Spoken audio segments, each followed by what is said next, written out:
Welcome back to another episode of The Smiley Show. I'm Charlie Hulme. He is fresh off a red eye from Hawaii, Smylie Kaufman. Big week in the world of golf. We had a three-man playoff at the Sony Open, a thrilling duel at the Dubai Invitational between Rory McIlroy and Tommy Fleetwood. I've got a little something for the Girl Scouts we'll get to later in the show. Got a little hot tip and or suggestion for them. But I think without further ado, the most exciting thing that happened in the world of golf this week is one that I want to play for us right now. So I'm going to do that and get our reaction. Can we call room service at the Kahala and get a Mai Tai out there to Smiley? That would just kind of complete this picture. I'll take anything right now. As we're being pushed out to sea. Smiley, all those years ago, you probably never thought you'd be in this position with a microphone calling golf. Oh, man. Well, Dan, I think this is probably my only highlight reel from the Sony Open. I love this golf course, but I think this is the only time I ever made it on TV was in the water. There's a lot of expensive equipment in that canoe. Yeah, Do not tip that canoe over, Smiley. He's still dry at the moment. All right, Smiley, see if you can call this one in the air. Brendan Todd on the tee. Okay, I get the signal. We got a 7-iron for Brendan Todd. This wind is really cooking up, getting a little nervous in the kayak.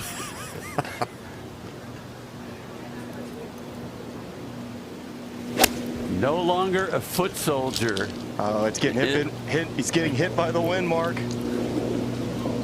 Oh, you're right. That is a terrible shot. I'm impressed by the accuracy of the calls of Smiley out there. He's got the wind down. He knew that was short and left. And this is all from a kayak. Yeah, now the guys, Nick Taylor is seeing me. All the boys are seeing me out there. So, Smiley, so many questions here. I want to start with where that video ended, because that's the part that made me laugh the hardest. Was when those guys saw you, like, what did we not see on camera? Were they laughing? Were they waving? Yeah. Like, that whole piece cracks me up. Nick Taylor saw me first, and he just pointed at me and just started laughing. And then Brendan Todd, and I think Nico Echeverria was also in that group and saw me. So that was kind of like made it really funny, because like I think they realized that I may have called their shots from the canoe or the kayak out in the water. But the whole thing started because on Friday before we went on air, I was sitting there with John Wood, and then our producer, Chris McGuire, call him Mags. He came in, and we were just kind of talking about the kayak, or just the whole thing from 2016, because he was going to show it on our coverage that day. And I was like, I should go call a shot from the kayak. And he was like, do you want to do it? I was like, yeah. And we immediately started working on trying to find a kayak. And they're like, yeah, whenever your group gets to 17, just kind of swing over there and we'll figure it out. And they end up putting one of those wide lens cameras in there. And Rick Rice is the cameraman that went in our boat. And which we didn't see after was us coming in. We got stuck in shallow water, and so we started walking in. And I just have bare feet, and there's corals, like really, some rocks that were definitely an issue if you stepped on it, because my feet got a little cut up.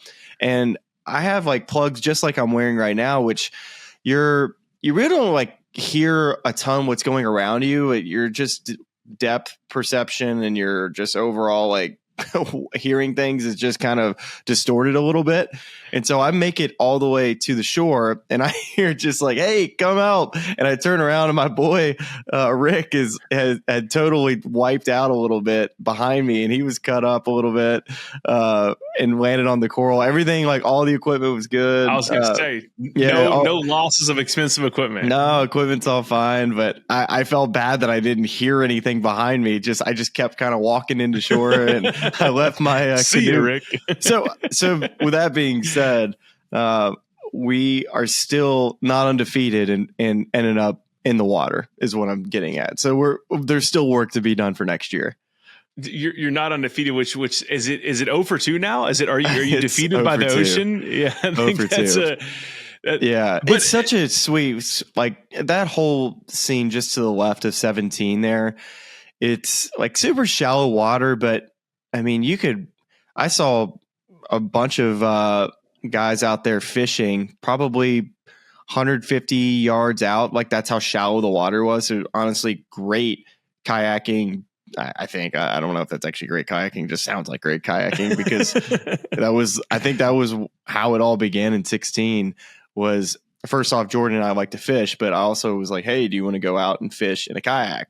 And I did forget about in the videos how much we lost of equipment. We lost the fishing poles and we lost sunglasses and we lost my phone for a moment. Got my phone back, but then his phone was in that plastic bag that floated to the top. Yeah, no, that kayak, man, it was a lot of fun. It was fun that we got to do that on a Friday afternoon where honestly there was not a ton going on with the golf. Like it was honestly a pretty slow afternoon. So to juice up the last 30 minutes was, I think it was fun. I think a lot of people enjoyed it. Oh, it was amazing. It was, I think it delighted. I mean, I saw Justin Thomas chiming in on your post as well, was tickled by that. I do think that was a high level of trust that your producers put in both you in taking that out. Because anyone who's ever spent time on a kayak knows the launch and the coming back in, where we got the docking not an easy. Getting in and out of the boat with equipment. It does the wobble. And like I would, then you start going one way too hard, you try to overcorrect, and that's when the flip happens. Yeah. So I'm stunned that nothing bad happened with your equipment. I feel bad too that Brennan Todd happened to catch a really hard gust. I could feel it out in the water because like right at the beginning I was like, I'm just gonna go with this. There's no way this is getting here because I knew how far it was playing and I felt the the gust of wind in the water. And so I was just going to go with, this needs to go. It could have flown the green by 30 yards. I would have had no idea, but I just I felt pretty confident that it wasn't getting there. And then my man Mark Rolfing just let him have it. Mark was very unkind. I was like, oh, this is supposed to be a fun moment, Mark. But a terrible shot. It's just like, oh God.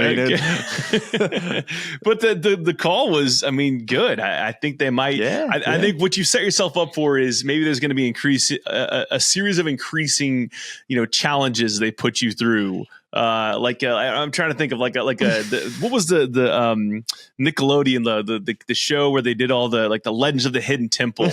Like we might put you through some sort of a gauntlet to see what circumstances we could put you through while still calling a shot accurately. 100%. Because we were talked about should we call some shots on 17 on Saturday instead of in a kayak? Should we do it with water skis behind a boat? That was an option. Just kidding. Can you snorkel? Can you do it underwater? We're just building up for I'm going to put this out in the air. It'll never happen. But a kayak on 17 at the Players. Sounds like a good time. Ooh. Can you imagine if you were floating in front of the island green? You're just paddling around, aimlessly floating around the lake. All I hear is just me out in the water. Like, oh, this needs to go. Oh, this is in the water. And then I said over to 16. And then I got to paddle over to 16 to see what's going on. It's like, well, looks like the lie's pretty good. Listen, the powers that be out there in the PGA Tour, just think about it. We're trying to grow the game. This is a surefire way to grow the game. Smiley in a kayak, wherever there are bodies of water. I really enjoyed that. I had a lot of people reach out. Were like, this was hilarious. So good on you. Way to stretch the boundaries of broadcasting. Now, as for the golf that actually happened that we were theoretically watching and reporting on, a thriller of a finish. Grayson Murray looked like maybe the most unlikely on that first playoff hole, at least definitely off the tee, but even when all three balls were on the green, the least unlikely guy to extend the playoff or even win the thing outright, and just made a bomb, and then saw Keegan miss again on the left side of that hole, and then just a kind of an inexplicable miss from Ben on a shorty. But I think you'd been let go at that point from the broadcast, but did you catch any of it as you were kind of heading out to take this red eye? Mm-hmm. Caught it all. I think the week at the Sony was weird because I think the finish was all three of those dudes ended up at 17 under. We had torrential rain on Monday, and really Saturday and Sunday, the wind blew maybe a club, but nothing more than that. And Thursday was very tricky with how hard the wind blew, a lot of crosswinds, and I could definitely see why scores weren't super low on Thursday. But still, even then, I didn't think the golf course played very difficult for what I saw. I thought 20 under was probably where I thought this thing was going to finish up. So I was a little surprised that it only was 17 under after being out there all week. But like you said, the finish was interesting. I thought Keegan played really well. I think that tee shot on 18 was very difficult on Sunday. It was those trees are really, really stick out like a sore thumb if you don't have any right to left wind or downwind to be able to help kind of turn the golf ball over. And when it's in off the left there, it's almost impossible to hit that fairway because it's so difficult to turn over drivers these days. But yeah, man, I really felt like there was probably 6 or 7 dudes that could have won the golf tournament on Sunday, which made it very compelling. Like right from the get-go, we had JT Poston's group. He was playing with Andrew Putnam and Harris English, and I started with that group. And I was thinking, like, I mean, if these guys behind them don't make birdies, they're going to have a chance to post and sit around and wait. And I think their group finished out like with 20 birdies of like 1 bogey and an eagle. It was some like incredible golf. And so JT was a guy I thought could have won, and then Russell Henley, like I really felt like it slipped right through his fingers because I think he could have posted and won outright because he was at 17 under through 15 holes, and he'd missed one on 14, and then 16 he 3-putted from like 20 feet, which was just not a good 3-putt at all. Gets up and out at 17. And doesn't birdie 18. So like that's two shots there. I mean, he could have been at 19 under. That's 16. That was the one where he was kind of on the left side under the trees and hit an amazing shot just to get it up to the green. And at that point, totally agreed. I was like, man, he's got all the momentum. He's gonna take this thing. And yeah, the 3-putt was just like the biggest reversal I feel like that could have possibly happened to him there. It was, just a total dagger, but it makes a good up and out at 17. And I felt like if he birdied 18, he would have made a playoff, and turned out to be the case. So that one's got a sting for Russ, but I saw a lot of really good stuff from him. And then Carl Yuan had a good week, and then I dropped back to who did I drop back to? On the Carl Yuan thing briefly, because obviously the thing that kind of blew up on the internet was we can talk about that. The whole TIO situation. Listen, I haven't seen the video. It's not great. I mean, and I heard it all. And this is where I think your perspective is really valuable from someone who is now broadcasting, someone who's been a player and dealt with this sort of setup. And then, I think maybe a little bit feeling for rules officials who are having to kind of make these calls in real time.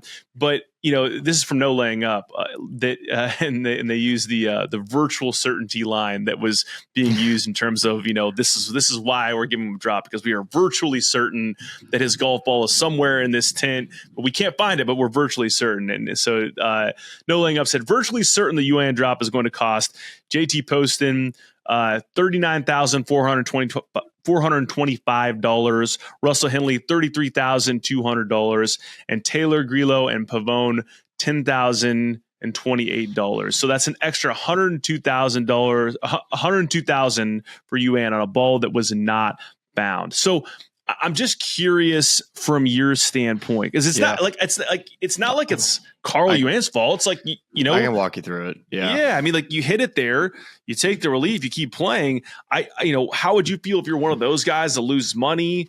And how do you even fix it if you're the tour? Like, I don't know if there's a good solve here. This happens more often than you think, really, because we have grandstands and sometimes like huge hospitality areas that are considered TIOs, temporary immovable obstructions, and sometimes if you blast your golf ball into this area and we know it's in there and you don't find it, it's fine. It is fine. But in this situation, it's very different because out of bounds is that like right around the corner. And most often when these rulings are made, when you hit it into these fairly big general areas with hospitality, I think of like right of 9 at Sawgrass. We had an instance last year where we didn't find the golf ball, but we knew it was in there, and there was no out of bounds around. So it's easy for the rules officials to say, don't worry about it. We don't have to find it. We know it's in here. And you take a drop nearest point right outside of the hospitality area. But in this situation, if that golf ball, let's say this morning, you get a tweet from somebody that says, "Hey, Carl Yuan, just found your Titleist 2 in the backyard of my house." Like it was out of bounds. Like that's worst case scenario for the rules officials, because because based on what I've heard, the video evidence wasn't necessarily like you couldn't say with 100% this is where the ball ended up. So the video, you can see the ball, and this is where it gets tough, right? It's a white golf ball. It's a white tint. And it looks like it's heading just straight for like the last few feet of the top of that tint. And then, again, it's not like you're shooting in some ridiculous resolution, like you're getting frame, and then it's gone. And so, I don't know how these tints were constructed, or, if there are gaps there that I can't see, but it looks like there's a good chance that this thing just misses the tint altogether and goes behind it somewhere where, as they said on the broadcast, there's out of bounds over there. So, I don't know how they determined with virtual certainty that this golf ball was in this tint, but that is the explanation they gave. And they said they consulted people in the tint, which again, I don't know how reliable that is. That hospitality tent was putting down the Mai Tais. I walked past it. I could see the fun being had. So we're not going to hold them accountable because, from what I saw, the umbrella drinks were out and about. Yes. Well, and so do you, in your mind, is there any good solve for this? I get that there is, you're taking a golf course the way it's set up and you're putting a bunch of stuff on it, it makes it play differently. So naturally you have to do something to give players relief. I think that some would suggest, hey, just make it really hard. You got the obstructions, you're pros. Don't hit it over there if you don't want to hit it over there. Because I think the thing that it brings into play a little bit, which I think is fair, is that I'm not saying Carl Yuan in this situation, of course, he's trying to hit the green and make a number and put this thing out of reach and win the tournament. But we've also seen at certain courses and certain setups that there maybe is like, hey, there's a hazard on the left, and you just blow it out there, right? If you hit it in the tint, great. You get a drop right in front of it, you're fine. Where it's almost, I don't want to say it's intentional, but it's close to it. So is there a way in your mind to kind of fix this so you don't have situations like this happen again in the future? There's nothing you can do. The PGA Tour players are always a fan of grandstands because they're just bumpers. It's just bumpers for us. And I always would, if there was ever a question, especially if it was a forced carry over water, and there's grandstands behind the green, every day sending it, but it's tough because, you want to enhance the fan experience for people on site. So what do? You get the hospitality suites as close as you can to the green. So they have a great vantage point, but what does that also do? For the people watching at home, when you see balls end up right next to the green or they hit the grandstand and end up in a spot where that they are at an advantage because of, really, like if they would have ended up where they were supposed to end up, they probably wouldn't have got up and down, but where they got to drop, you're like, okay, that's definitely not the truest form of golf. So I see both sides of it, but if there's anything I know about the game of golf right now, we're just trying to make the fans have the best experience. You know what I mean? Well, I mean, I gather your sarcasm there. Take the point. Yeah. But I mean, honestly, on a bit of a serious note in relation to those grandstands, it's like, dude, later in the show, we're going to discuss, some quotes from the Sony Open tournament director about the way not only this tournament, but others are getting squeezed financially going forward. And what's part of the way that you justify sponsor expenses, you put these corporate hospitality tents out there. So if the ask is like, oh, hey, let's get rid of all those, so that we don't have this issue, the response is, well, dude, now we're really in a financial crunch because that's how we're getting the thing paid for so we can get money back in the player's pocket. So it's, it's a really tough one, but it's also, it's kind of to your point, like, I don't know how you change it. A couple in the playoff and kind of coming down the stretch, just kind of going back to Keegan is, man, this, and he even said it in his comments after, like how tough this one was, because there are two things that stand out to me as moments for him. One was on the drivable par 4 10th, where he and Grayson both hit it in that green side bunker short right. Mm-hmm. And he hits first and kind of leaves it. He hits a good bunker shot, but he leaves himself, I think it was like a 5 or 6 footer. Grayson knocks it to like less than a foot. So he's got a tap in birdie. And Keegan just barely misses that putt that if he birdies it, that's the shot that makes the difference, right? And then the second was, of course, in the playoff after hitting a perfect drive there, pulling a 5-wood into the grandstand and having to take relief and kind of leaving that chip short. And I just wonder what you make of just the week that he had. And he said it himself, he regrets it, but just what he maybe will look back on, reflect on, try to get better at. No, I think it was a fantastic week for Keegs. I mean, I think definitely maybe just ran out of gas there in the last hour or so. I thought he stepped up to the plate when he had to.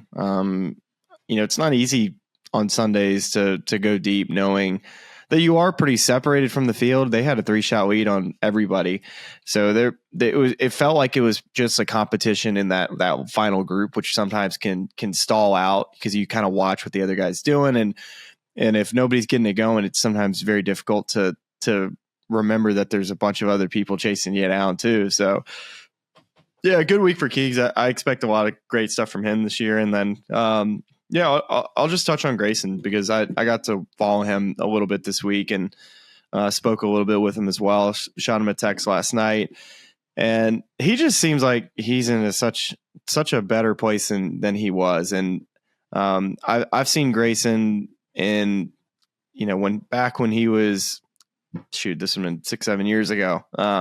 He's always been insanely talented, and this goes back all the way to junior golf. But he's had hurdles. There's no doubt about it. His journey's been up and down. He's had injuries. He's struggled with a lot of different parts and aspects of his life that since he's finally seems to have kind of gotten in the right direction. He's gotten engaged, and his golf it looked really good. He's got this sweet flight with his driver that's like low, but he smashes it. And I was thinking to myself, I need to figure out how to do that. I need to hit it lower and smash it because it looked so sweet.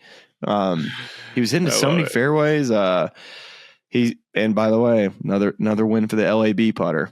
I don't know if you saw that.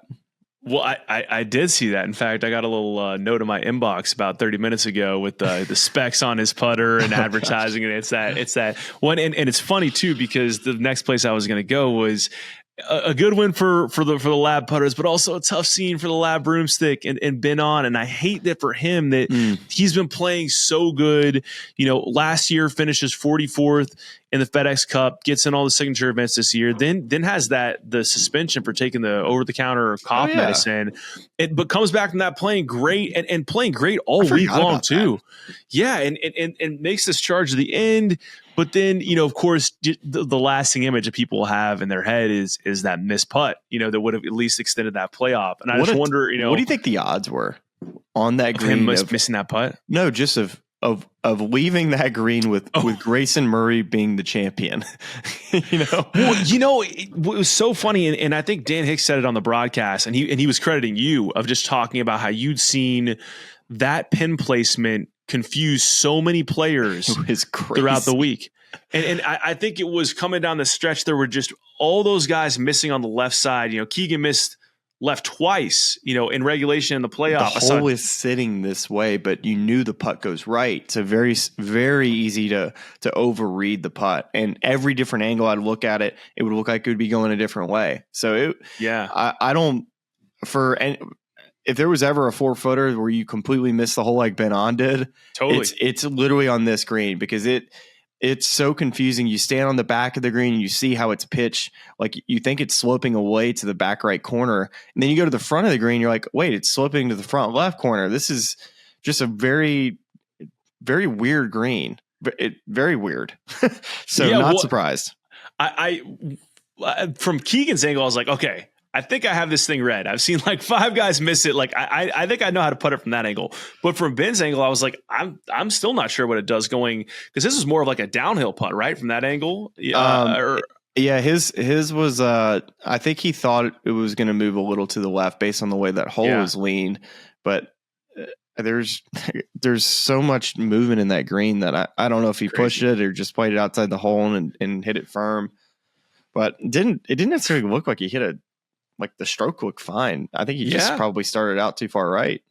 just a tough one to read. But yeah, the odds on that had to have been minuscule, to say the least. A couple other ones that I wanted to hit. I'm just keeping tabs on Will Zalatoris with each one of these starts, and I think that it's interesting that obviously misses the cut at 5 over, but it's similar to the Hero, making progress even in that day-to-day deal, especially on the putting. Like, he opened up with that first round 76 and the putting stats were, really, really bad. He lost, more than 4 strokes to the field. It was 143rd in the field, but was in the positive for the second round, even though, he shot 69, still missed the cut, but still got better there, got better off the tee, got better around the green. The only one that I was looking at, and again, these are very small 1-round sample sizes, but he regressed. He was in the positive for approach day 1 and then was in the negative in day 2. And just knowing that that's been his bread and butter. He's been such a good iron player for his entire career. Just looking at that, I was like, I wonder if there's that's just an aberration or something to look at there. But, to me, in trying to extract positives and hoping that he kind of gets back to where he was, to me, it's looking like, okay, even if the numbers early on are bad and you look at the whole week numbers and they look bad, if you look at the story on a day-to-day basis of progress, that to me tells a somewhat positive story. And I wonder how you feel about the way Will played in those 2 rounds this week. I didn't get to watch him play a ton, but my opinion on Will right now is that, first off, he needs reps. I think he's definitely dealing with some rust.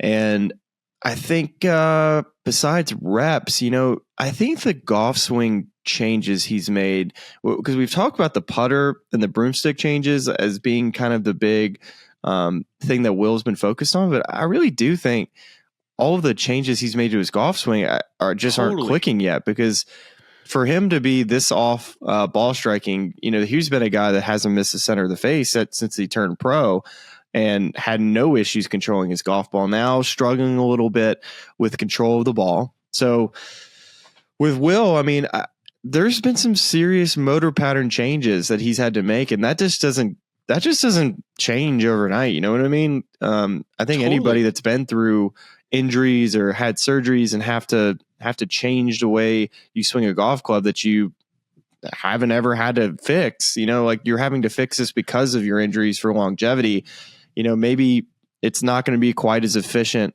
as it used to be. And that might be the reality, but I have a hard time believing that he's still not going to be an elite ball striker.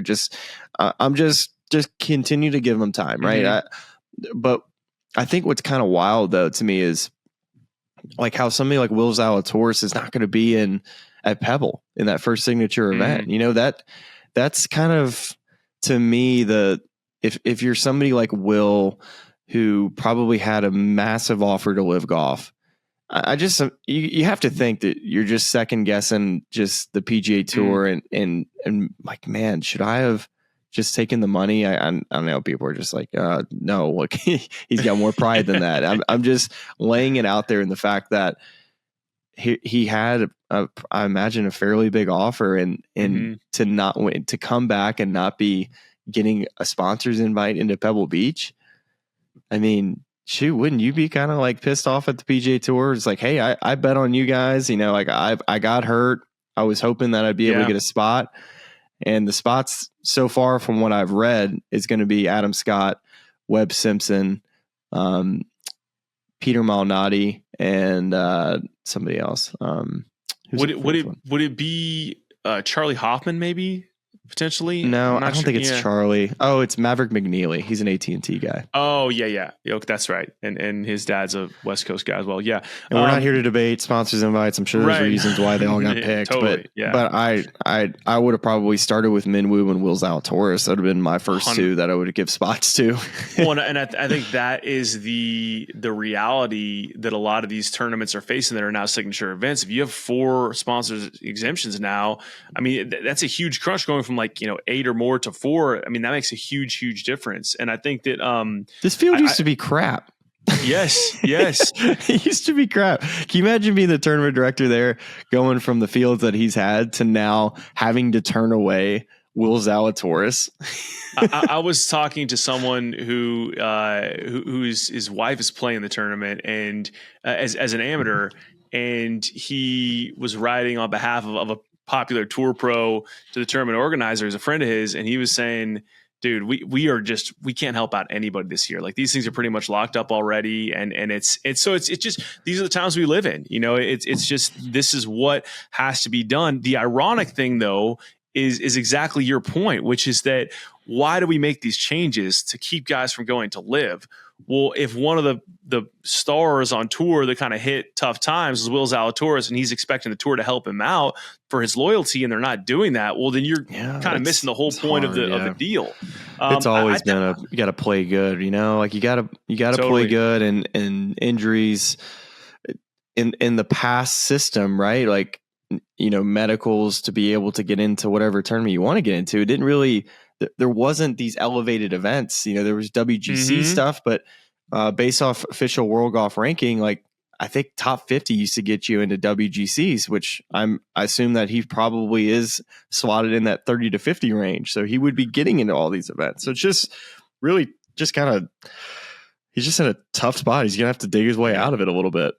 Well, the AT&T, not to go in too far of a tangent, but the AT&T is also, when this was earmarked as a signature event, I think a lot of people were like, but why? Because this could be one where you do kind of give some handouts to guys that, really want to be there to mingle with the sponsors and all the people that help make the tour run from a financial perspective. And so that's why it is important for all the guys you listen to who are on the policy board, who are helping, shape the future of the tour, be able to have some time to rub elbows with those people and chat about, business, but now that it's a signature event, it's like, how are you able to check all the boxes? I'm not sure that you can. On Will specifically, a couple things there that you said that I thought were really interesting. And so I think one is, I don't think we're giving Will enough credit for like the fact that he is kind of fighting a battle on two fronts, like overhauling a swing and overhauling a putting stroke. So, I think that there's going to be some bad tape he puts out there, and it's going to be tough. And it's like, let's not give up on him. He's got to kind of figure both out at the same time.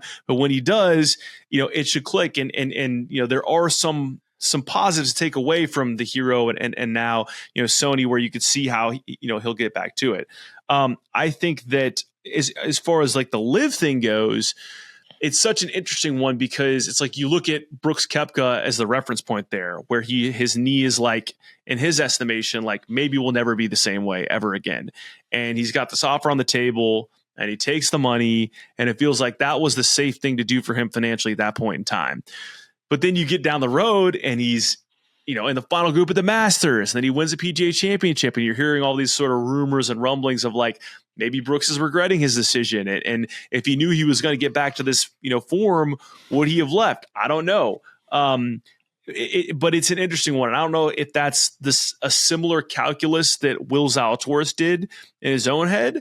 But I think that's kind of the bet you're placing. It's like, you're either like, I'm going to get back to form, and this is where I want to be if I'm in form, or it's like, hey, I'm never going to be the same. Let me get my money and we'll figure out the rest of it, whenever that comes around. So, definitely interesting one with him, and one to keep an eye on as he kind of progresses. And shoot, the last thing on that is like, maybe he wants some time. Like maybe he wants some time kind of playing lower spotlight events so he can kind of figure this thing out. So he's ready to contend when the time comes to play, marquee events.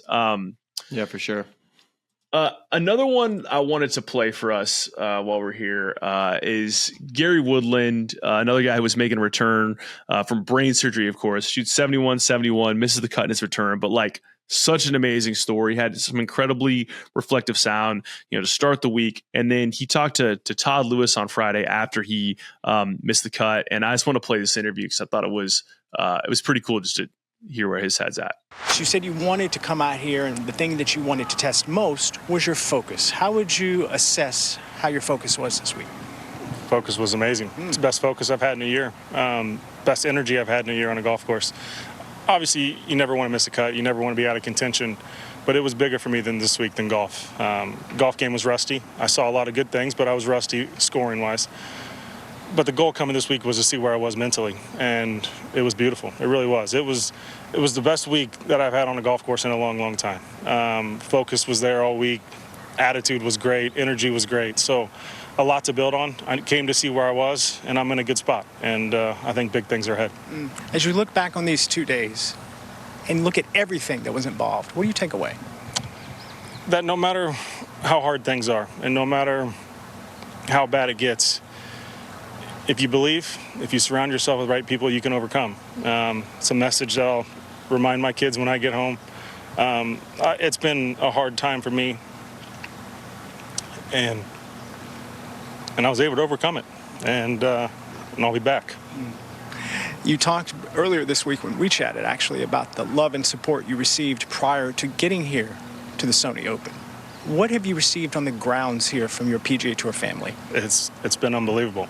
Like I said, we're out here competing against each other every week, and it's been like a family. A lot of hugs, a lot of just well wishes, support from everyone, and it's been amazing. It just shows you that there's a lot of good people out here, and the fans were amazing, the tournament staff, everyone, the media. You guys have been great. It's great to be back. I see you getting emotional. What are you processing? There was a time when I didn't know if this was going to be possible, and it was a good week for me from a mental standpoint. I need to be mentally sharp to get to where I want to be in the world, and it's coming back. What's your schedule?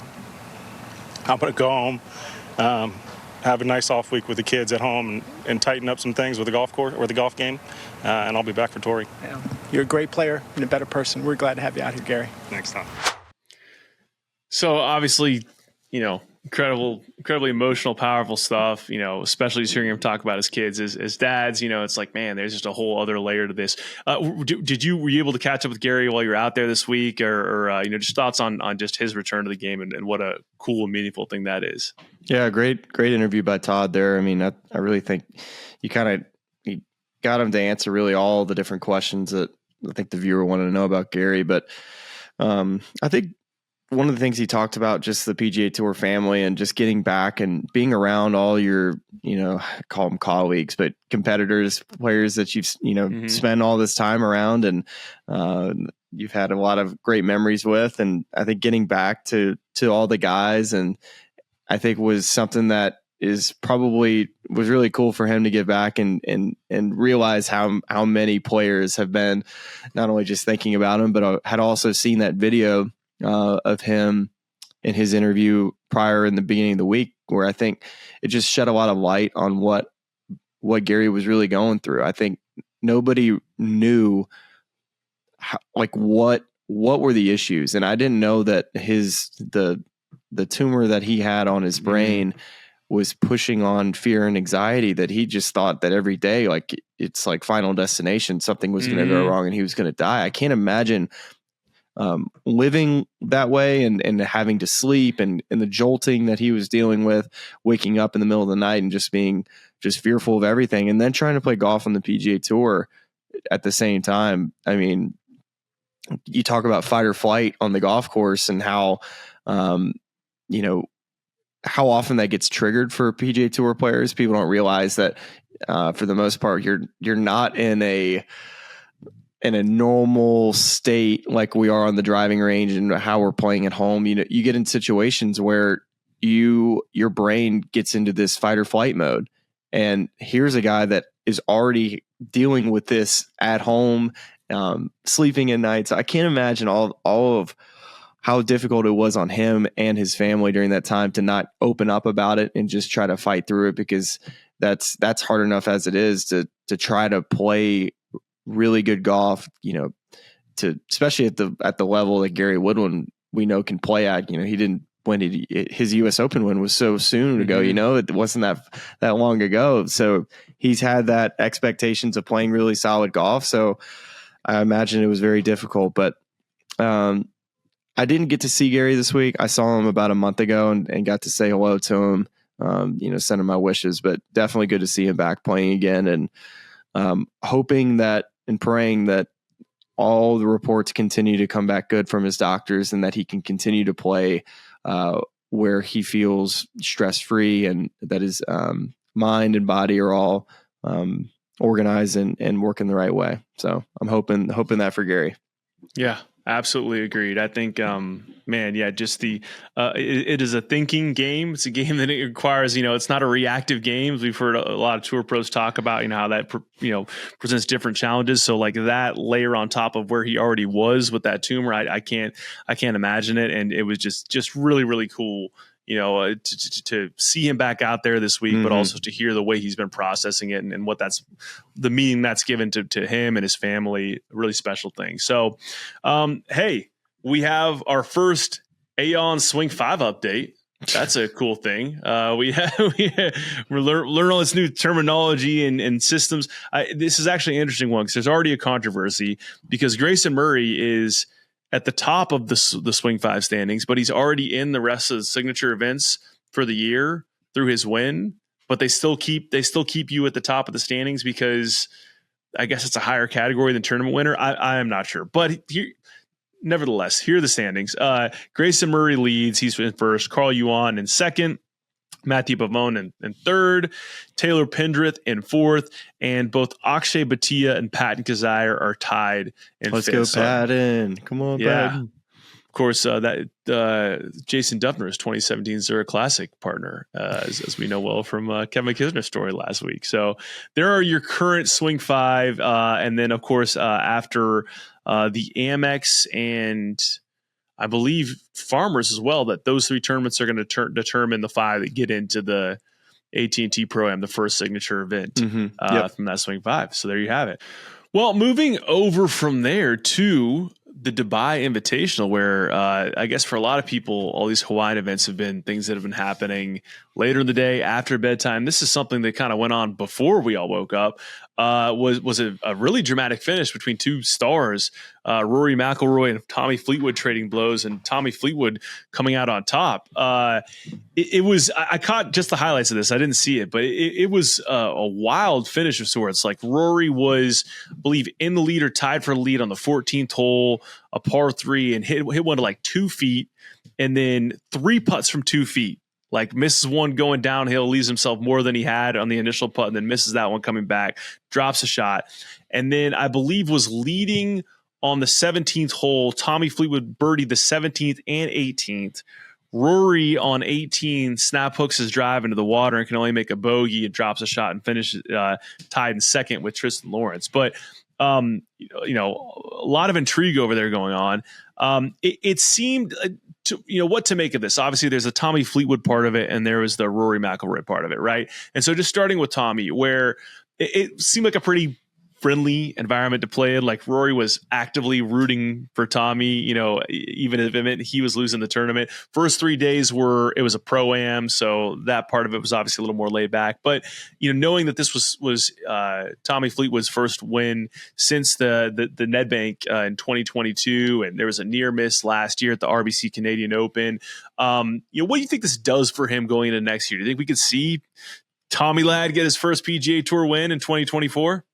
Yeah, right. I mean, to me, his ball striking has always been, cream of the crop. He has always been able to hit the ball very well. Exactly what you would teach, like he just gets into all the right positions and hits the ball fantastic. And really, I thought he should have been closer to pushing Brian Harman at the Open. I thought he hit it really well that week, and the putter was just so bad, putted horrendous. And, I think for 2024 for Tommy, he had that year, maybe this is like 18 or 19 where he finished second in a couple major championships. I remember I think Shinny finished second at a US Open there, maybe another event close to finishing second. I have to go back and check that. But yeah, I mean, he's knocked on the door before. He's got major type of game to where there's really no weaknesses, and it's more just like, hey, was maybe the Ryder Cup going to be kind of the thing that jump starts kind of the second act for Tommy Fleetwood? And I say second act, but you know what I mean? Just right. The him starting to compete more at major championships on the regular. And we've seen it a time or two before at Ryder Cups, guys get in positions and they close out. Like for him, he closed out the Ryder Cup against Ricky Fowler. I'm very, I'm with you. I think he's going to should win on the PGA Tour, and would not surprise me to see him pick off a major. But mentioning Rory, I think you got to be excited kind of if you're Rory. I think on Friday he made a quadruple bogey on a par 3, like the 7th hole, hit two shots in the water. So he makes a quad and he 3 putts the 17th hole from 3 feet and still only loses by however many shots. I mean, so you got to feel good about Rory coming out of the off season. Just a little bit of rust, but also like tons of offense. So, and him mentioning how much he's going to be playing heading into Augusta. I would be surprised if we continue to hear Rory like be in the media and talking. I think he's going to really start shutting it down and just keep it really simple and lock in really for Augusta, because he even said it himself. Augusta National, if I don't get a win there, I think he's going to feel a lot of regret just about not getting the job done. So I think every year now leading up into Augusta is going to be just, I'm all in. Which makes a ton of sense. And I think, for the optics of it, even though it was a limited field event, and it was sort of one that was a little more casual for all the reasons listed, you still, when there's a near miss like that, you ask the question of like, what does this mean for a season? Is this a sign of something bad? Whereas he seemed very relaxed about it in his comments after the round. I'm like, look, first term of the year, kind of knocking the rust off. Like, it is what it is. Like, not like I was dying. I mean, of course you want to win every tournament you play. It's nice to knock the rust off and only, finish second place, right? That's right. That's right. Well, that's a crazy thing. It's like, the expectation for him is like win, and anything else is a disappointment, which is nuts. But yeah, a little rust knocking off there for a casual T2. Never a bad sign. I mean, when you played golf last week in Florida over the last couple of weeks, would you call that knocking the rust off, or would you call that knocking the rust off and lowering your handicap, or just knocking the rust off and just trying to finish? What I've been trying to do is kind of keep enough rust on so that every time I go out subsequently, I can say that I'm still knocking the rust off. And I think mentally that helps me. Mentally, it helps me, because I don't want to knock all the rust off, because once the rust is off, then I can't use that as an excuse. So there was a lot of rust knocked off. I think I knocked most of it off, but I still have a little bit of rust saved. I will say that the handicap did not go down. It went up 0.2 of a point. So perfect. Could not have scripted it any better. Looking very good as we head into kind of tournament season this year. Maybe some things we're going to be doing on the course. So, love where it's at. Love where it's at right now. Don't know how to segue out of that, but I'll try. Go ahead. Well, I was going to say, like, how like golfers always have like the best excuses. You said just like, oh, you don't want to wear all the rust off because you need that as an excuse. Same thing goes for like, honestly, getting there late is the best thing ever to a tee time. It's like, so I didn't have time to hit balls first 4 holes. You're just like, just so tight, if I would have just hitting balls today, but you knew going into the day, you didn't have a chance regardless. He's like, might as well just show up a little late, go through the full workout at home, still be, loose and ready to go, but also you can play the card of, I'm just a little tight, just tight. To get 8 balls. Yeah, just a little tight, like, and that's also a great natural handicap management strategy. You just throw a couple bad holes out there out of the gate, and then if you play well the rest of the time, guess what? Your handicap's still not going to go down because you put all your work in early on. The show and go used to terrify me. The show and go is my best friend now, especially with young kids at home. It's show like, dude, and go. Yeah, show. You never heard this expression? No. You show and you go. Like you're there. It makes sense now. 10 minutes I should probably just sounded that out of my head before saying it out loud. Makes sense. You say it out loud, all of a sudden it clicks. Yeah, you're knocking a little bit of rust off and getting the phrases, so that's okay. Dude, I slept an hour last night. Give me a break. That's right. You were heavily jet lagged. I'm drinking coffee at 4:30 just to not like fall my head on the table here. I'm gonna pull back the curtain a little bit here. Did you microwave that coffee? I thought I heard a microwave going in the background. Yeah. Oh, wow. The pot of coffee was pretty cold, so I just stuck it in there. There's something about microwave coffee that I'd rather just drink it cold. I'd rather just take a pot of coffee and I'd throw some ice cubes in it, and I'd pour it over the ice and have iced coffee at that rate. Yeah, no, that was definitely an option that I considered, but yeah, just not this time. I'll tell you a tangent I'll really take you on, especially after last week's amazing Kevin Kisner, Phil Mickelson story. I tried out some of those little. This is. I don't know why I'm saying this because this is just free promotion. But I tried out one of those little packets of like the stuff he puts in his coffee. Pretty good. Phil's deal. The good stuff.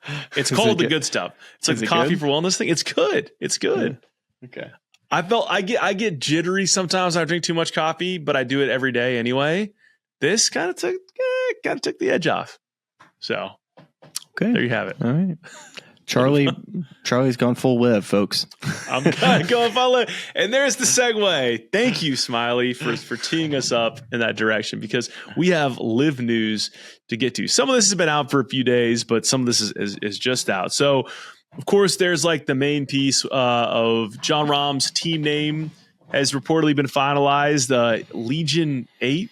So I don't know if he's doing this as a bit, like, because we spent all summer talking about how often do you think about the Roman Empire, and now his team name is, I guess, a Roman Empire thing. So we're going to think about him a lot, I guess is the case. What do we think of Legion 8 as a team name, Smiley? So many other good options, right? Like, what were some of the ones that were floated around that people liked? It was like, I wanted Los Toros, dude. Los Toros, that's amazing. Right. Yeah, your little bull logo. Yeah, what a miss. That's a miss. What is, because like Legion, here's a easy rule for naming a team. Do I have to Google it? Yes. Okay. Don't name it that.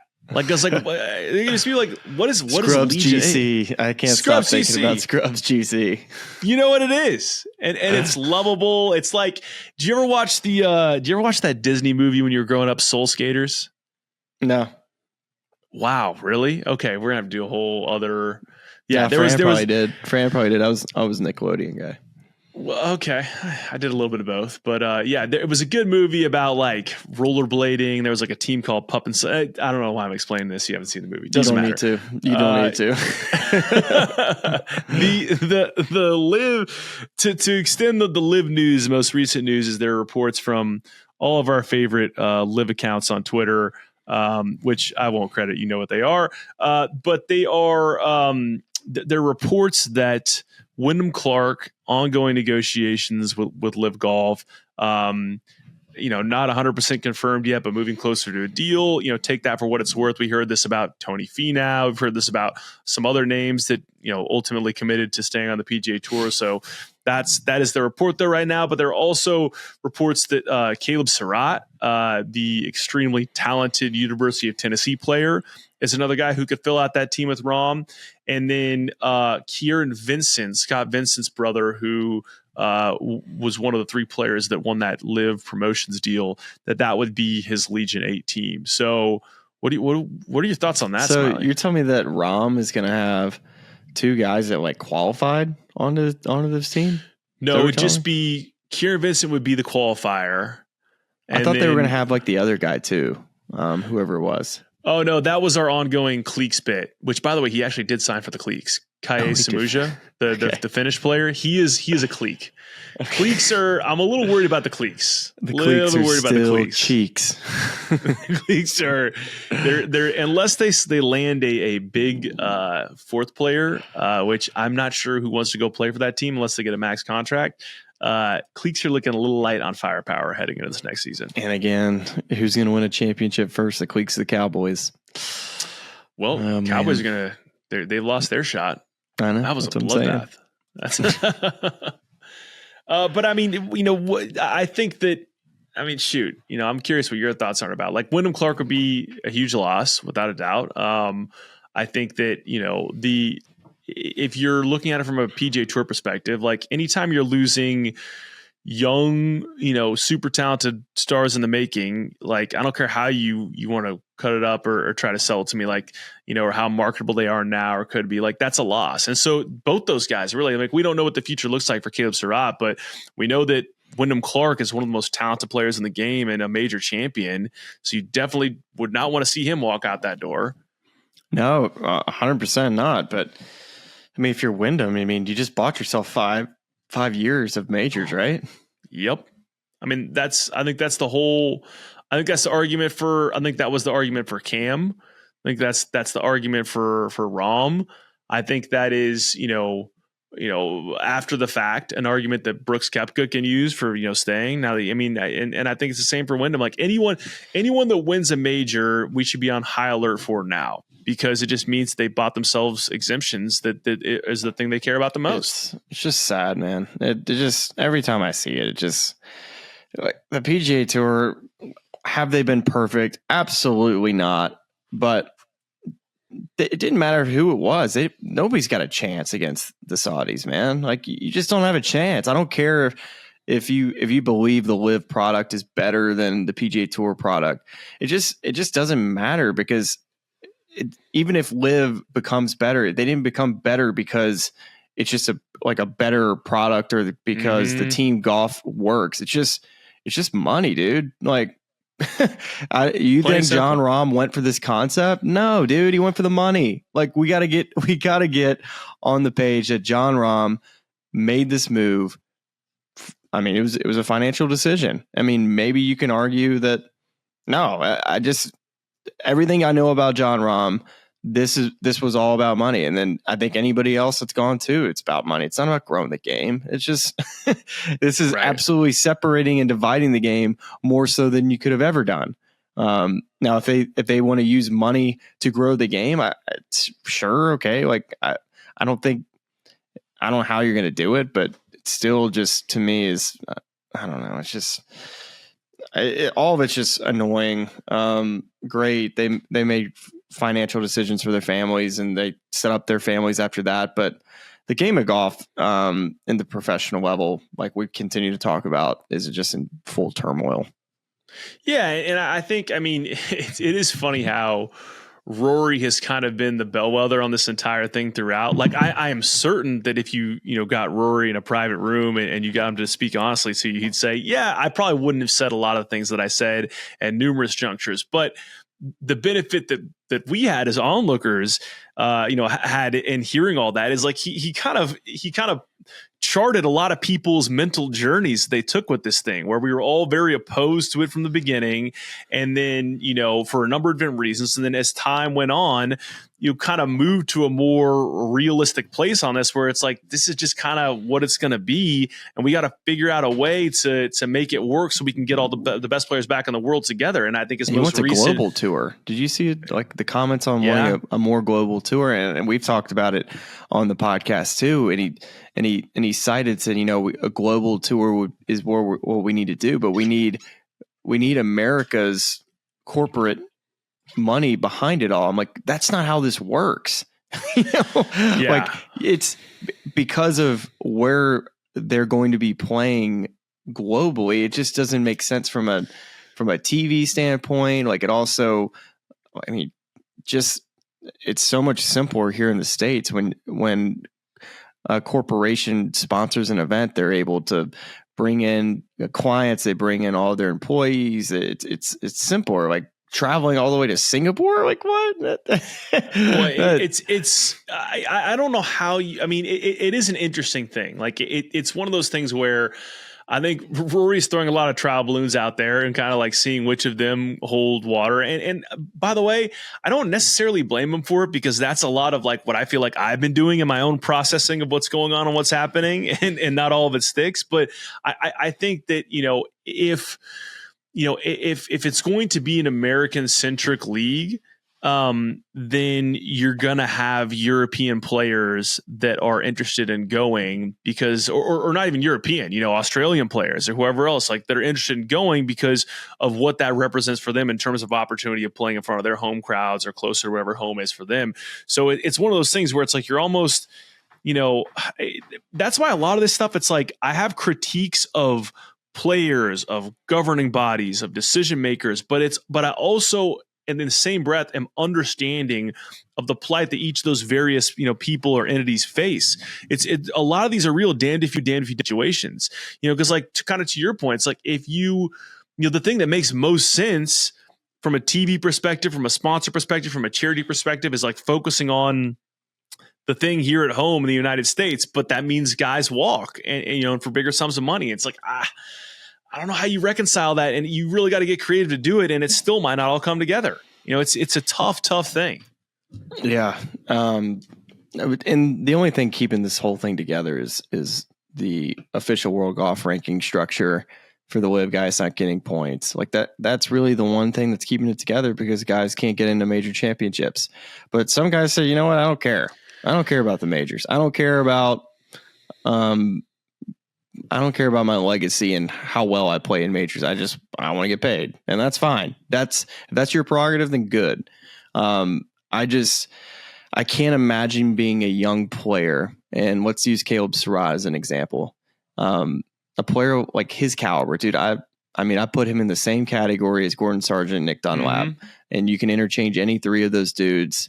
I think they can all beat up on each other. One can be better than the other from one day to the next, and I think Caleb's going to be a superstar. But what happens if Caleb never gets to play in a major championship?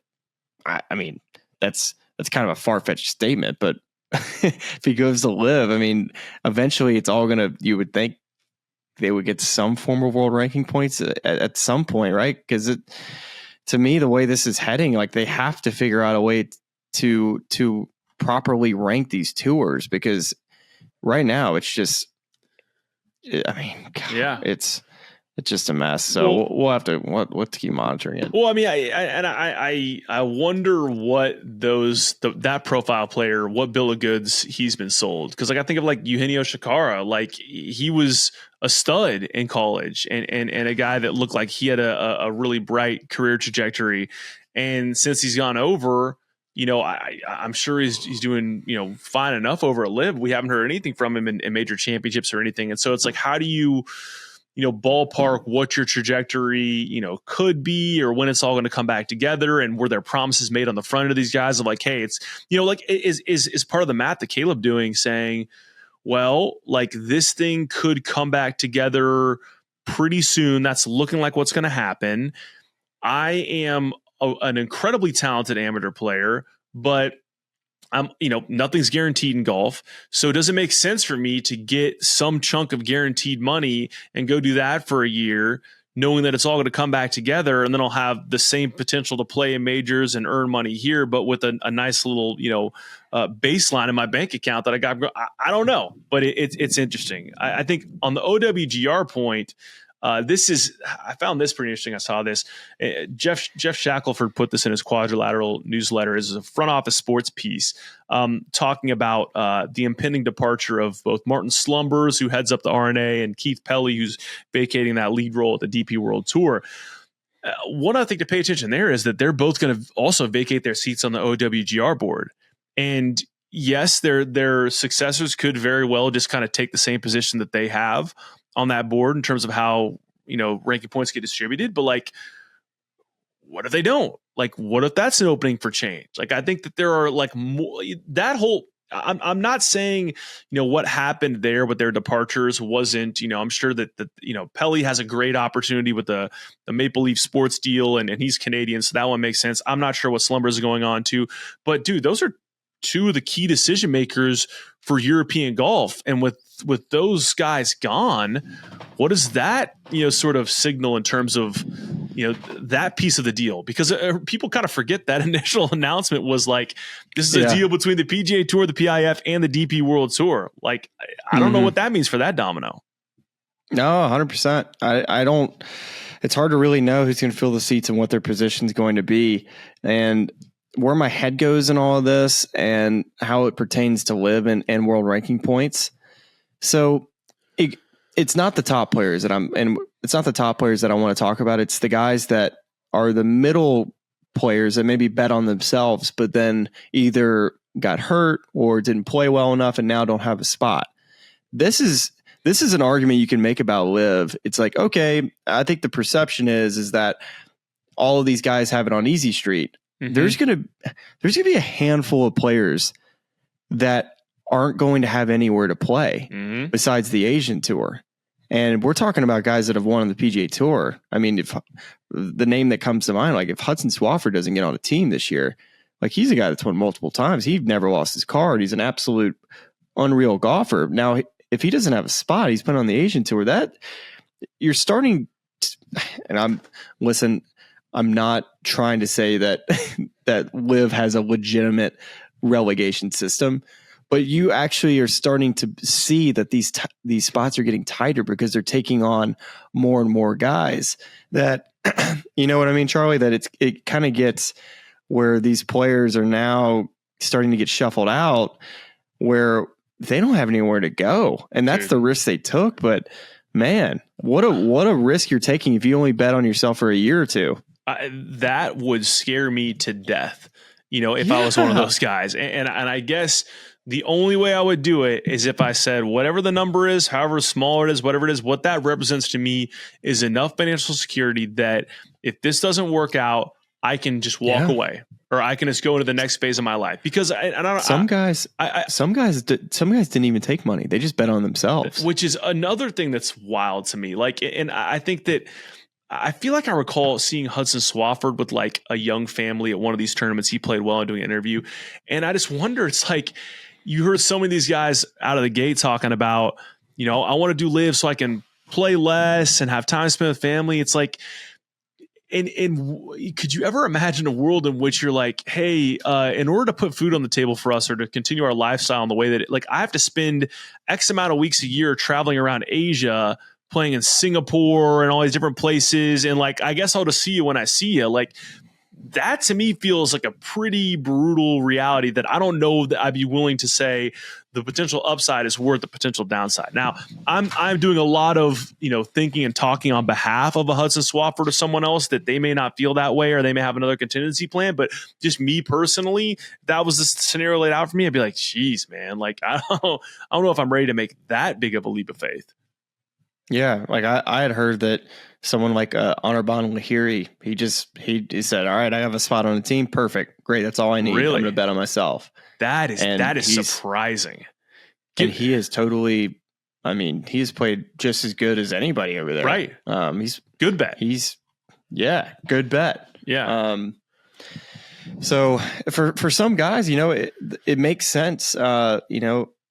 Someone like Anirban, he's from India. He moved to Dubai, so it's probably easier for him to play that tour versus playing the tour in America. So there is some for some guys, it does make sense to play a more global tour to be closer to home.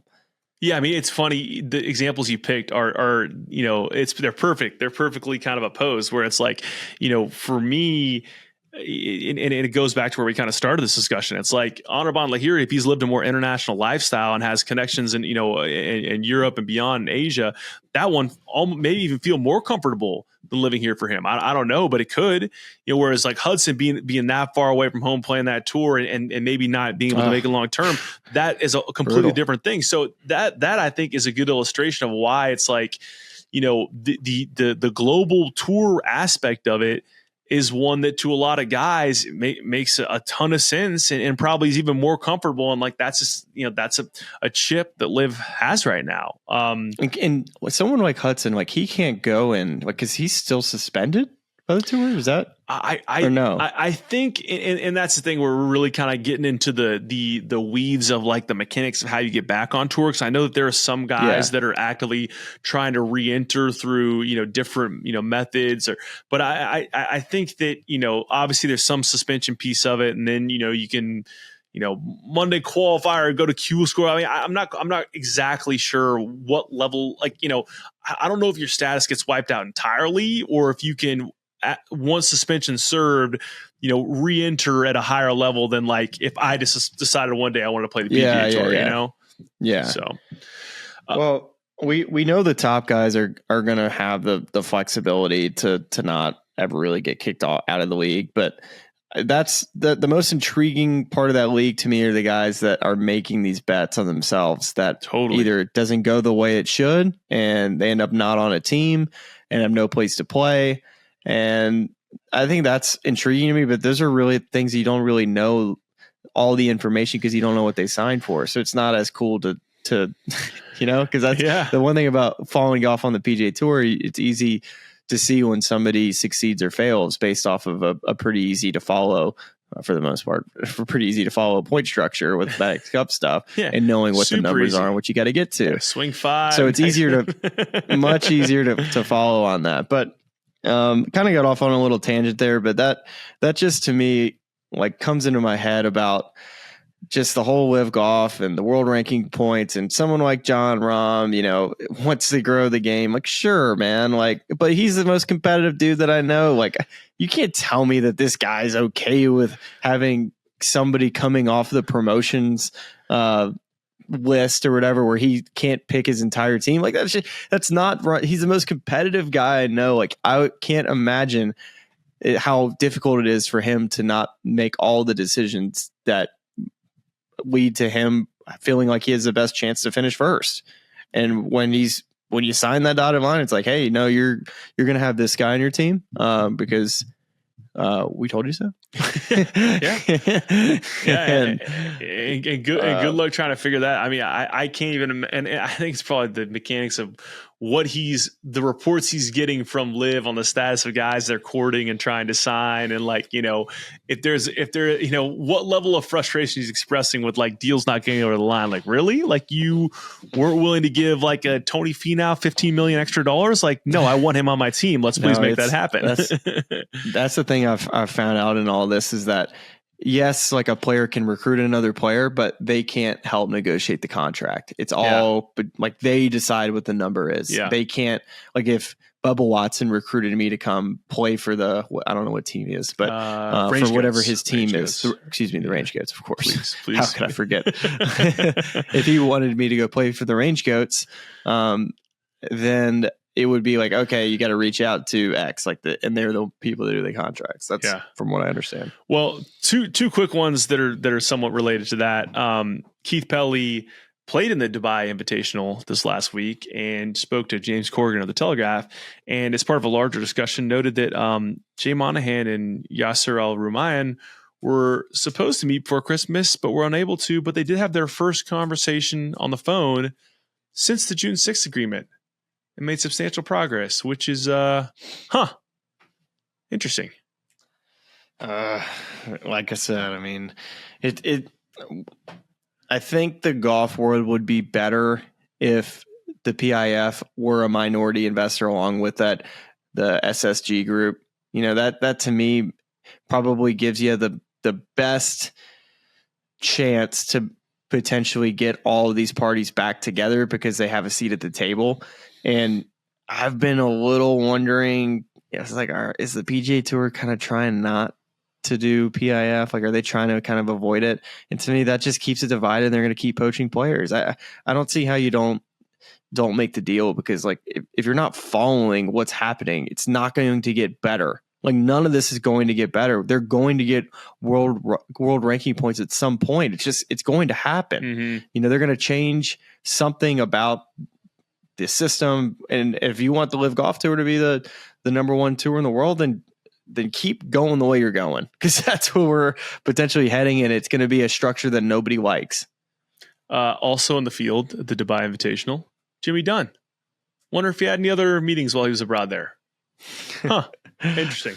I'll move it on to listen. This is we've officially entered the business / financial section of this podcast, which is, I know, our favorite thing in the world to talk about always. But I saw this story featuring some quotes from Sony Open's tournament director Ray Stosic, I think his last name is. I'm not sure if I'm saying that properly, but kind of a downer, where he was just talking about this Friends of Hawaii charities. That had donated $24 million over the past 24 years, and they're looking at the asks that the tour is making the next couple of years. So, there are multiple tiers, but like they'd be asking for $250,000 from this tournament next year, and then $500,000 the following year. And so, he says here, and I'll read you some quotes from him. I think the initial response from a number of the tournaments was concern, and how do we do this? My hope and prayer is that the relationship between Friends of Hawaii charities and the PGA Tour can come to an agreement how, as the revenue models shift, that we can work closely together to try to. The last thing we want to have happen is that the charity suffers because of some new financial restrictions related to the tournament. If all the charitable giving in the future rests on the host organizations without some PGA Tour subsidies in certain areas to help assist us with charity, then yeah, it could definitely have an impact on charities. And I don't know that we need to go in depth on that, but that just kind of like, we talk about all this money, we talk about, these new PGA Tour enterprises and all this stuff. And it's like, you got these people who like kind of pour their heart and soul into trying to like impact their community in any way that they can through the charitable aspect of the PGA Tour, and it feels like that's going to get steamrolled so we can kick a few extra $1 million to players, and I don't know how I feel about that. Oh man, you mean you both. It just kind of makes your skin crawl a little bit, just the system used to be pretty good. We used to give a lot of money to charity. That's going to stop, it's going to dwindle down a ton. I think you're starting to see it with some of our biggest partners leaving, Wells Fargo being, I think, one of the mainstays as far as sponsors go on the PGA Tour, and really a fantastic venue, one that I think they were banking on them being around for a long time. So, I mean, we're just kind of in this money bubble right now. And it's really just the golf inflation of what players think the golf is, what they're worth. The worth is just, they think they're worth way more than what they actually are. And maybe some of the top guys, you can argue, yes, you are potentially worth this much, but maybe not Saudi money type of worth this much. We're just in a really bad place right now, because all guys are doing is just, you have some success, and then you just say, you know what, just like any other business, they just say, you know what, we're going to go sell, we're going to go make a profit. And this happens every day in the world. And I don't know why we're getting upset about it, because this happens all the time. People try to build their businesses up to then make a profit. So you understand it, that, hey, they're making the best decision for them. But man, we were in a pretty good place back in the day where, we had plenty of players make millions and millions and millions of dollars, and they were still flying on private jets. They were still, very, very well off. That's the thing that I think as a player now, it's like, man, where does this stop? Right. It's tough. Well, and I think it's kind of, for me, it's almost like, do some players think they're worth more than they are? Like, yes, but really it's like, but in effect, it's the Saudis telling them how much that they're worth. It's like PIF money telling them how much they're worth. It's an artificial market influence that, and you don't know how long it's going to last. But what we've found out pretty quickly is that the PGA Tour is currently constituted cannot outlast it. Like, I think that was the hope initially, is like, they're going to spend some money on this early on. They're going to get bored with it. They're not going to make any money on TV. In fact, they're going to underwrite huge losses, and they're going to say, this didn't happen the way we wanted it to. And then we'll be back to normal. And that is not happening. And so it's like, it's tough too, because it's like, you hear Rory talking about, I get why Jon Rahm did what he did for his family, and shoot, if I was in that position and I was offered that money, I'd probably, take it too. But it is just like, then you read this other side on the charitable aspect and how that's going to get squeezed. And you think about the people that actually impacts on a day-to-day basis. And it's another layer, but it's like, man, like I wish it could be like, anyone who got a big LIV deal gets to have a player hosted tournament that's like, they're taking 10% off the top of what they got, and they're donating that to these charities and propping them up. And I don't know how it actually looks, but that's the thing where I'm just like, it just doesn't feel very good. But anyway, they need some wins, man. And I think Pebble Beach could be a big win. That's going to be if they have good weather, it could be an amazing event. But I mean, Phoenix, I mean, it's really this part of the schedule that starts getting really fun. Some really fun events coming up to watch for the PGA Tour. And I think like always, I think there's going to be great storylines and fun events where you're going to have some sweet drama. But what, I guess one thing I'll leave you with on all this is, like, if the PGA Tour, let's say a year from now, I don't know what Brooks Koepka's deal's up. Let's say it's up at the end of the year. And he says, hey, I want to come back. How does that work? I mean, I think there's if I'm Jay Monahan, I have a list of guys who, if they want to come back, I'm like, yes, you can come back. Like, maybe there's some agreed upon fine. Maybe that fine goes directly to a charity of their choosing or something, but they're coming back. Like, I'm not going to make Cam Smith go back to Q school, that's what I'm wondering. Yeah. Like, that would be the first win for the PGA Tour. It's like, hey, we stole our player back. Don't make it hard for them to come back. Yeah, make it easy. Yeah, that to me would be like, because all LIV does right now is just play chess and get wins. They don't really ever lose, except when their ratings get exposed. No, I think it's a fair one. And you mentioned, do you think more people watch it this year? I don't. It's tough to say, because I think that it is currently constituted. Like, if it's same TV contract, same distribution model, no, I don't. It's like, do we really think Jon Rahm is going to get more eyeballs on like the CW? What if it was on Fox? Like, I'm just spitballing here. Then yes, you would watch it if it was on Fox. I think the win of getting a guy like Jon Rahm or more, like, I don't think Jon Rahm alone is going to get people to like the current media distribution channels. Like, it's like not going to get you to CW or to LIV's YouTube or whatever. But if Jon Rahm starts getting, like, we already heard Callaway may some way, shape, or form sponsor or support Jon Rahm's team. That's a huge one. That's a huge, golf OEM that's legitimizing what, Rahm's doing. And so if that is a signal to media companies that, like, hey, it's cool to spend money here, then, and maybe it wouldn't be like a Fox level, but what if there's like a broadcaster that's a step up in terms of audience or, distribution platforms than the CW is, and they get that, broadcaster, then you start getting more and more eyeballs on it. Like, I think it's really hard to get people to a new product, like in any form of content. But if you go to places where there are more eyeballs, and like sports specific eyeballs, like, I think that's the tough part about the CW. It's like, there's not a ton of sports specific eyeballs there. But if you go to a place where there are, and you put it there and frequent watch times, then you start getting people to watch it. And so, I don't, like, Rahm alone doesn't do that, but like Rahm starts legitimizing it for sponsors and broadcasters who might say, yeah, actually, you made us a proposal on a contract last time around, we passed on it. Maybe let's have that conversation again. That would be interesting. Yeah, I just was curious, because as it stands now, what you're talking about, the CW, I'm not looking to try to find what channel CW is. So if it was easier to find, maybe would tune in. Many are not. So I will say, to Pebble there, I think, is it time to start teasing the fact that we're going to be at Pebble, doing some cool stuff at Pebble? Should we let the people know? Well, I got to book my flights, so I got to book my flights. But yes, you can start teasing. I also have to book my flights, so that makes two of us. So we're teasing the fact that we are going to book flights soon. So you got to look out for that. And look, there's just one I want to leave you with that's just really been kind of eating at me for a while, and it's Girl Scouts. Love the Girl Scouts. Love the Girl Scout cookies. I think the timing of Girl Scout cookies is really, really bad, because it happens the same way every year. It's like turn of the calendar. Everyone's got a new diet they're working on, a new workout plan they're working on.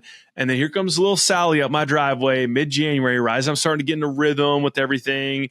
And she wants to sell me some trefoils and some of the peanut butter patties. And look, who am I to say no to that? Like, I support the troops, all right? I buy at least 8 to 10 boxes every single year of those Girl Scout cookies. But I just think the timing, I think you got a lot of people who probably do like the one box guilt buy of just like, oh, I can't not buy this, this box of Girl Scout cookies, so I'll just buy one, but I'm not actually going to eat these, or I don't want to buy a ton. What if you moved Girl Scout cookie season back a few months into like that Halloween, Thanksgiving sweet spot? Because what are people doing around the holidays? They're eating lots of sweets and lots of food, putting cookies on the table. I think Girl Scouts could exponentially increase the amount of cookie boxes they'd sell if they did it during the holiday season.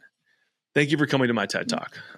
I have a better idea than that. First off, I don't buy Girl Scout cookies. I don't. What? That's not my thing.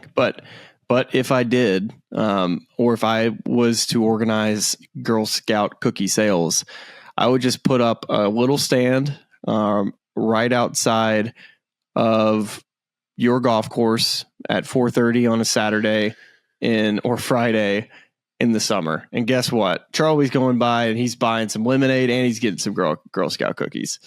No doubt about it. I mean, I just really, really anytime other than when I've just like purged my cabinet of like all my bad foods, and I'm like, here I am ready to rock. And then it's like, well, yeah, okay. And then it's one of those things where you got to wait for a few weeks, and you get back in a rhythm, and then they arrive, and you're like, I guess I'm just going to eat a half box of Girl Scout cookies tonight because they're there and I'm looking at them.